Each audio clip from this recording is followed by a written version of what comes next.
Kung hanggang ngayon, nag-iisip ka pa rin ng pambaon ng anak mo, ay dapat binibili mo na to.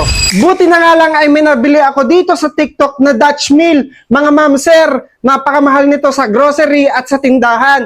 Eh dito ay mabibili mo nga lang sa halagang 48 pesos lang ay meron ka ng 4 na peraso na Dutch Mill. Bali nga mga ma'am sir ay marami kayong flavor na pagpipilian. At available po nga pala siya mga ma'am sir sa 4 flavors. Meron po siyang orange flavor, mango flavor, grapes flavor, at strawberry flavor. Bali po mga ma'am sir, sa isang pack po ay 4 na piraso po yung matatanggap nyo.